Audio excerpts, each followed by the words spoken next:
सोनम नाम की लड़की पुलिस थाने में आती है और वहां के दरोगा से कहती है, मेरी बहन को किसी ने मार दिया। क्या? किसने मार दिया? पता नहीं, मगर वो खूंखार जानवर जैसा दिख रहा था। दरोगा सोनम के साथ मौकाए वारदात पर पहुंचता है और देखता है कि सोनम की बहन का सिर्फ सिर वहां पड़ा हुआ था, उसका शरीर गायब था। नहीं, ये कैसे हो गया? मेरी बहन! आप बिल्कुल चिंता मत कीजिए, जिसने भी ये किया है मैं उसे ढूंढ कर रहूंगा और उसे सजा दूंगा। बस आप मुझे सारी बातें विस्तार से बताइए। 2 महीने पहले सोनम घर पर बैठी थी और उसकी टीवी पर न्यूज चल रहा था। आए दिन लोगों की लाशें कभी सड़क पर तो कभी नाले में मिल रही हैं, कभी बिना सिर के तो कभी बिना शरीर के। सूत्रों के हिसाब से ये बर्बर हत्याएं किसी इंसान का काम नहीं है। इंसान का नहीं तो फिर किसका है? इंसान का नहीं मतलब किसी हैवान का होगा, शायद ड्रैकुला। ओह प्लीज, इतनी बड़ी हो गई हो फिर भी ऐसी मनगढ़ंत कहानियों पर विश्वास करती हो? अरे ये सब सच में होता है, कुछ लोगों ने देखा भी है। कुछ भी। अच्छा छोड़ो, मैं कह रही थी कि मैं डेट पर जा रही हूँ, घर का सारा काम आज कर लेना। ओह, कौन है ये लकी इंसान? क्लासमेट है यार। चलो मैं जा रही हूँ। सोनम घर से निकलकर कॉफी शॉप जाती है। आज वो एक डेट पर आई हुई थी अपने दोस्त मानिक के साथ, जो उसके क्लास में पढ़ता था। थोड़ी देर के बाद मानिक कॉफी शॉप में आ जाता है। हाय सोनम, सॉरी मैं थोड़ा लेट हो गया। कोई बात नहीं, चलो अंदर चलते हैं। सोनम और मानिक कॉफी शॉप में जाते हैं और कॉफी मंगाकर एक दूसरे से बातें करते हैं। करीब 1 घंटे बाद उनकी डेट खत्म होती है और वो दोनों कॉफी शॉप से बाहर आने लगते हैं। लेकिन जैसे ही वो बाहर आ रहे होते हैं कि तभी सोनम से एक औरत टकरा जाती है और उसके कपड़ों पर कॉफी गिर जाती है। ओह नो, मेरे कपड़े! मुझे माफ कर दीजिए, मैंने आपको देखा नहीं। कोई बात नहीं, आपकी गलती नहीं है। क्या गलती नहीं है? बिल्कुल इनकी गलती है। क्या अंधी हो क्या? दिखाई नहीं देता कि सामने इंसान है? छोड़ो मानिक, जाने दो। नहीं यार, ऐसे कैसे? ओ भाई, थोड़ा आराम से बोलो, ये मेरी ही कॉफी शॉप है, अब अगली बार यहाँ मत आना। ठीक है, हम नहीं आएंगे। मैं देखता हूँ कि तुम यहाँ कैसे आओगी। ओए, बहरा है क्या? मैंने कहा ना, ये मेरी ही कॉफी शॉप है। अब चल फुट यहाँ से। मानिक, चलो चलते हैं। सोनम मानिक को लेकर बाहर आ जाती है। क्या था सोनम? उसकी गलती थी, उसने कॉफी तुम पर गिराई। उसने माफी भी तो मांगी थी। माफी मांगने से तुम्हारे कपड़े ठीक हो गए क्या? नहीं ना? छोड़ो, जाने दो, मैं तुम्हें घर छोड़ देता हूँ। मानिक सोनम को घर छोड़ देता है और वहां से चला जाता है। अगले दिन का सूरज उगता है और सोनम की बहन भागकर उसके कमरे में आती है। दी, देखो न्यूज पर क्या आ रहा है। अरे यार, सुबह सुबह क्या कर रही हो? दी, जल्दी चलो, न्यूज पर देखो क्या आ रहा है। लिविंग रूम में जाती है जहां न्यूज चल रही होती है। आज की सनसनीखेज खबर, एक कॉफी शॉप वाली की बेरहमी से हत्या कर दी गई है। सिर को काटकर कॉफी शॉप के बाहर टांग दिया गया है। ये तो वही कॉफी शॉप है ना, जहाँ से हम हर दिन कॉफी लिया करते थे? हाँ, ये वही शॉप है जहाँ मैं और मानिक डेट पर गए थे और इस कॉफी शॉप की ओनर ने गलती से मुझ पर कॉफी गिरा दी थी और मानिक उससे झगड़ने लग गया था। आप कहना क्या चाहती हैं दीदी? लाश को देखकर लग रहा है कि ये भी किसी हैवान का काम है। मौके पर एक गवाह भी है जो दावा कर रहा है कि उसने हत्या होते हुए देखा है। आइए सुनते हैं। मैंने कल रात एक आदमी को देखा जो इस कॉफी शॉप की ओनर का पीछा कर रहा था। मेरे घर का रास्ता भी उसी तरफ से था, इसलिए मैं भी उसके पीछे पीछे जाने लगी। अचानक वो आदमी एक हैवान में बदल गया और उसने कॉफी शॉप की ओनर का गला काट दिया। ये देखकर मैं डर गई और वहाँ से भाग गई। तो देखा आपने, ये महिला गवाही दे रही है कि उसने एक इंसान को हैवान में बदलते हुए देखा, जिसने इस कॉफी शॉप की ओनर को जान से मार दिया। क्या ये सच है? अगर सच है तो इस शहर में इंसान के भेष में एक हैवान घूम रहा है। घर में रहिए और सुरक्षित रहिए। ये सब सुनकर सोनम के पसीने छूट जाते हैं। सोनम की बहन सोनम से कहती है, क्या हुआ दीदी, इतनी घबराई हुई क्यों हो? कुछ नहीं। अचानक से सोनम का फोन बजने लगता है। वो फोन चेक करती है और देखती है कि मानिक उसे कॉल कर रहा है। सोनम फोन उठा लेती है और मानिक सोनम से कहता है, हाय सोनम, आज शाम को मुझसे पार्क में मिलोगी? हाँ, आज हम लोग शाम को मिलते हैं। शाम हो जाती है और सोनम पार्क में पहुंचती है। कुछ मिनटों के बाद मानिक भी वहां आ जाता है। सोनम मानिक से कुछ सवाल पूछती है। मानिक, आजकल तुम खबरें पढ़ रहे हो? शहर में बहुत लोगों की हत्या और लापता होने की घटनाएं हो रही हैं, और ये भी अफवाह उड़ रही है कि ये किसी इंसान का नहीं बल्कि किसी हैवान का काम है। अरे, ये सब झूठी खबरें हैं। कल को ये लोग कह देंगे कि एलियंस आकर लोगों को मार रहे हैं। ये सारी झूठी बातें और खबरें न्यूज चैनल्स और रिपोर्टर्स टीआरपी बढ़ाने के लिए करते हैं। मगर मानिक, लोग मर तो रहे हैं ना। जब दोनों बात कर रहे थे कि तभी सोनम की बहन वहां आ जाती है। सोनम की बहन सोनम के कान के पास जाकर कहती है, दीदी, बुरा मत मानना, लेकिन आपकी चॉइस बहुत खराब है। खराब चॉइस? क्यों? मुझ में क्या खराबी है? मैंने अपनी दीदी के कान में बोला, पर तुम्हें सुनाई कैसे दिया? वो सब छोड़ो, पर तुम ये बताओ कि मुझ में क्या खराबी है? तुमने अपनी बहन से ऐसा क्यों कहा? मैं तो बस कह रही थी कि... क्या कह रही थी तुम? नहीं, क्या कह रही थी? बस करो मानिक, वो मेरी बहन है। अरे दीदी, छोड़ो इसे, ये तो शक्ल से ही पागल लग रहा है। आपको इससे अच्छा लड़का मिल जाएगा। क्या कहा तुमने? मानिक, इसे जाने दो, हम कल मिलेंगे। सोनम अपनी बहन के साथ घर चली जाती है। रात हो जाती है और सोनम और उसकी बहन सो जाते हैं। सोनम की बहन आधी रात को उठती है और किचन की तरफ पानी पीने के लिए जाती है। अचानक से एक हैवान उसके सामने आकर उसका गला पकड़ लेता है। सोनम की बहन जोर से चीखती है। ये सारी घटनाएं सोनम दरोगा को बताती है। तो तुम्हें किस पर शक है? मुझे लगता है कि ये सब मानिक ने किया है। क्या तुम श्योर हो? पता नहीं। जब वो बात कर रही होती है कि तभी एक तांत्रिक पुलिस थाने में आता है। आइए तांत्रिक जी, आइए, आपका ही इंतजार था। आप मुझे कुछ बताना चाहते थे। ये जितने भी लाशें, ये जितने भी लोग इस शहर से गायब हो रहे हैं, ये सारा काम एक ही पिशाच का है जो इंसान का मांस खाता है। उसे तुम लोग घोल भी कहते हो। वो इंसानों के बीच ही रहता है, इंसानों के भेष में, मगर रात होते ही उसकी भूख बढ़ जाती है। वो स्वभाव से गुस्सैल होते हैं। उनकी आंखें दूर तक देख सकती हैं और कान छुपी हुई बातें तक सुन सकते हैं। तांत्रिक जी, उसे पकड़ने का कोई उपाय है क्या आपके पास? बिल्कुल है। उसे पहचानो और सुबह के समय जाकर उसे दबोच लो, मगर उसे रात होने से पहले ही पकड़ लेना और उसे सूरज ढलने से पहले ही मारना होगा, नहीं तो वो तुम लोगों को मार देगा। तांत्रिक जी की ये बात सुनकर दरोगा और सोनम मानिक के घर पहुंचते हैं। बस उनकी गलती इतनी होती है कि वो आधी रात को उसके घर पर पहुंचते हैं। दरोगा मानिक के घर का दरवाजा खटखटाता है और देखता है कि दरवाजा खुला हुआ है। दरोगा सोनम से कहता है, ये मानिक का दरवाजा आधी रात को खुला हुआ क्यों है? पता नहीं। दरोगा और सोनम उसके घर में घुस जाते हैं और अंदर जाने लगते हैं। दरोगा पूरा घर छान मारता है, लेकिन उसे मानिक कहीं नजर नहीं आता कि तभी उसे वहां किसी के खाने की आवाज आती है। सोनम, किचन से कोई आवाज आ रही है। दरोगा अपनी पिस्तौल निकालता है और किचन की ओर जाने लगता है। जैसे ही वो और सोनम किचन में जाते हैं तो वो देखते हैं कि मानिक किसी इंसान का शरीर खा रहा था। मानिक पीछे मुड़ता है और दरोगा और सोनम को देखकर कहता है, सोनम, तुम यहाँ क्या कर रही हो? अपने हाथ ऊपर करो मानिक, शैतान के रूप में इंसान। जैसे ही दरोगा अपनी पिस्तौल मानिक की ओर करता है, मानिक तेजी से अपने तेज नाखूनों से दरोगा की छाती पर वार करता है और दरोगा वहीं पर बेहोश होकर गिर जाता है। सोनम, ये मेरी मजबूरी है। मैं एक घोल हूं और ये मेरा असली रूप है।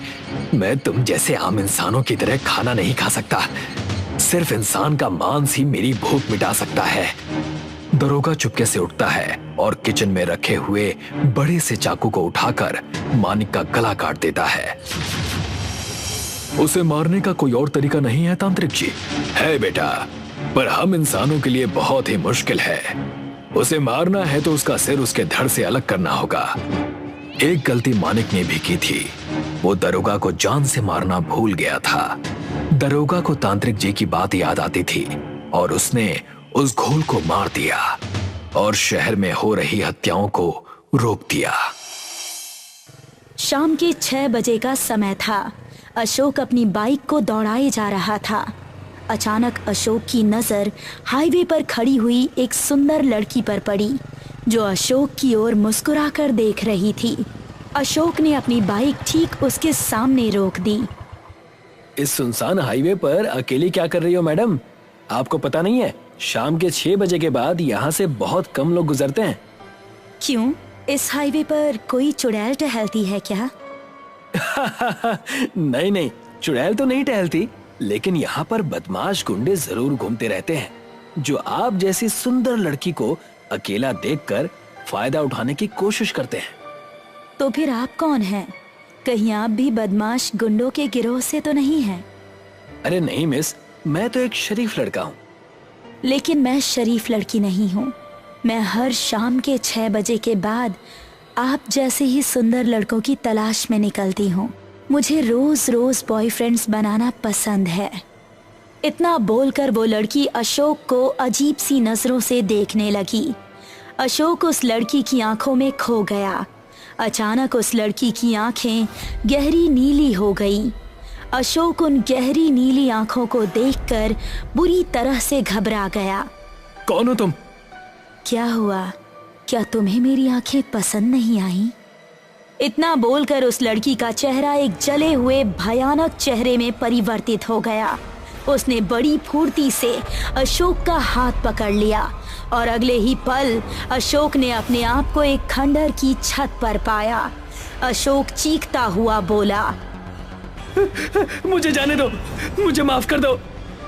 तभी एक तेज हवा का झोंका अशोक के शरीर से टकराया और अशोक लड़खड़ाता हुआ खंडहर से नीचे गिर पड़ा। कुछ ही क्षणों में अशोक का शरीर खून से लथपथ खंडहर के नीचे पड़ा हुआ था। 2 दिन बाद आर्यन अपने दोस्तों से अशोक की रहस्यमयी मौत के बारे में डिस्कस कर रहा था। मेरी समझ में नहीं आता कि आखिर अशोक उस खंडहर में गया क्यों? मुझे तो सोच सोच कर ये घबराहट हो रही है। कहीं ऐसा तो नहीं कि वो साधु सच बोल रहा था? ए बकवास बंद कर गिरीश, तेरे डराने की आदत से वैसे भी हम सब परेशान हैं और तू हम सबको फिर से डराने लगा। तुम सब अपनी बकवास बंद करोगे? हमारे दोस्त अशोक की हत्या हो गई, ये कोई साधारण बात नहीं है। हाँ, उससे भी असाधारण बात यह है कि अशोक की लाश उस खंडहर की छत के नीचे पाई गई है। मुझे लगता है कि तुम दोनों बेवजह घबरा रहे हो। पुलिस के मुताबिक अशोक खंडहर से नीचे गिरा था। हो सकता है उसका पैर फिसल गया हो और उसकी मौत हो गई हो। लेकिन मेरा सवाल अब भी यही है कि अशोक उस खंडहर में गया है क्यों? आर्यन ने इतना कहा ही था कि तभी एंडी का मोबाइल बज उठा। फोन उसकी गर्लफ्रेंड दिशा का था। एंडी ने फोन रिसीव किया। हेलो दिशा, क्या हुआ? तुम कहाँ हो एंडी? मैं अपने दोस्तों के साथ बैठा हुआ हूँ। अभी इसी वक्त मॉल रोड पर आ जाओ, मेरी गाड़ी खराब हो गई है। ठीक है दिशा, तुम वहीं रुको, मैं 10 मिनट में आता हूँ। इतना बोलकर एंडी ने फोन काट दिया और अपने दोस्तों की ओर देखकर बोला, अब इस डिस्कशन को यहीं रोक दो। अगर कहीं हम सबकी गर्लफ्रेंड्स को भनक भी लग गई ना, तो हमारा क्या अंजाम होगा ये तुम सब जानते हो। हम इस बात पर किसी और दिन डिस्कस करेंगे। इतना बोलकर एंडी घर से बाहर निकल गया और अपनी बाइक सड़क पर दौड़ा दी। कुछ ही देर में एंडी मॉल रोड पहुंच चुका था। उसने देखा कि दिशा रोड पर अकेली खड़ी हुई थी। एंडी ने अपनी बाइक दिशा के ठीक सामने जाकर रोक दी। तुम तो बोल रही थी कि तुम्हारी कार खराब हो गई है, लेकिन मुझे तो यहाँ तुम्हारी कार नजर ही नहीं आ रही। कार का तो एक बहाना था, मुझे तो तुम्हें अपने पास बुलाना था। मैं कुछ समझा नहीं। देखो ना, मौसम कितना रोमांटिक है, कितना सुहावना है। ऐसे में क्या तुम्हारा रोमांस करने का मन नहीं कर रहा? दिशा, तुम्हें पता है कि मेरे बचपन के दोस्त की रहस्यमय तरीके से मौत हो गई है। मैं अब तक उसकी मौत के सदमे से उबर नहीं पाया हूँ और तुम्हें रोमांस सूझ रहा है। समझ सकती हूँ, लेकिन मेरे पास इसका एक हल है। तुम क्या कह रही हो? मुझे तो कुछ समझ में ही नहीं आ रहा। तुम्हें तुम्हारे दोस्त के मौत होने का अफसोस है, तो क्यों ना तुम्हें तुम्हारे दोस्त के ही पास भेज दिया जाए। दिशा की बात सुनकर एंडी बुरी तरह से चौंक पड़ा। कौन हो तुम दिशा नहीं हो सकती। अचानक दिशा का चेहरा जले हुए भयानक चेहरे में परिवर्तित हो गया और उसने बड़ी ही फुर्ती से एंडी का हाथ पकड़ लिया। एंडी ने अपने आप को उसी खंडर के अंदर मौजूद पाया। ये कैसे हो सकता है, ये नामुमकिन है। सब कुछ मुमकिन है। अचानक उसकी नीली आंखों से आग की बड़ी बड़ी लपटें निकलने लगी। उन आग की भयानक लपटों ने एंडी के शरीर को अपने लपेटे में ले लिया। कुछ ही क्षणों में एंडी तड़पता हुआ शांत हो गया। अगले दिन पुलिस को एंडी की लाश खंडर में मिली। एंडी का अंतिम संस्कार कर दिया गया। गिरीश आर्यन के घर पर डरा सहमा बैठा हुआ था कि तभी वहां पर दिशा आ गई। आखिर तुम सबको उस खंडर में जाने की क्या जरूरत थी? ये तुम कैसी बातें कर रही हो दिशा, हम उस खंडर में नहीं गए। अगर तुम उस खंडर में नहीं गए होते तो फिर एंडी वहां कैसे पहुंचता? जहां तक मैं जानती हूँ वो तुम सबके साथ था, है ना? हाँ, वो हम सबके साथ ही था और यहीं आर्यन के घर पर बैठकर हम सबसे बातें कर रहा था। पर इसी बीच तुम्हारा फोन आ गया और उसके बाद हमें नहीं मालूम वो कहाँ गया। क्या बकवास कर रहे हो तुम? मैंने उसे कब फोन किया? गिरीश सच बोल रहा है दिशा, हमारे सामने तुम्हारा फोन एंडी के पास आया। एंडी ने तुमसे बात भी की कि तुमने उसे मॉल रोड पर बुलाया था। मैं उसे मॉल रोड पर क्यों बुलाऊंगी? मैं तो उस दिन इस शहर में थी ही नहीं। आखिर ये सब चल क्या रहा है? पहले अशोक की मौत और अब एंडी की मौत, और दोनों की लाशें खंडर में पाई गई। हमें कुछ नहीं पता दिशा। तुम दोनों के चेहरे की घबराहट ये बता रही है कि तुम दोनों मुझसे जरूर कुछ न कुछ छुपा रहे हो। मैं पता लगा कर रहूंगी। इतना बोलकर दिशा वहां से चली गई। कुछ ना कुछ तो गड़बड़ जरूर है। मुझे लगता है कि अब हम दोनों को पता लगाना चाहिए। तुम सही कह रहे हो, हमें उस साधु को ढूंढना चाहिए जिसने हम सबको उस खंडर के अंदर चेतावनी दी थी। सिर्फ वही हमारी मदद कर सकता है। चलो मेरे साथ। इधर दिशा अपने घर पर अपने मोबाइल पर बार बार किसी का नंबर ट्राई कर रही थी। तभी दिशा की माँ उसके कमरे में आ गई। होनी को कोई नहीं टाल सकता है दिशा। मैं जानती हूँ कि तुम एंडी से बहुत प्यार करती थी और तुम दोनों कुछ ही दिनों में शादी करने वाले थे। कुछ भी समझ में नहीं आ रहा है माँ। सब कुछ अचानक से कैसे हो गया?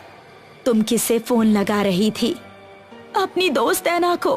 देखो ना माँ, ऐना मुझसे मिलने ऑस्ट्रेलिया से आई थी। एयरपोर्ट पर बाहर आकर उसने मुझे कॉल किया था। मैंने एंडी को ही उसे रिसीव करने के लिए भेजा था, मगर एंडी ने मुझे बताया था कि उसके पहुंचने से पहले ही वो एयरपोर्ट से निकल गई थी। उसका कुछ पता ही नहीं चल रहा है। पिछले 10 दिनों से उसका मोबाइल स्विच ऑफ आ रहा है। ये तो बहुत चिंता की बात है।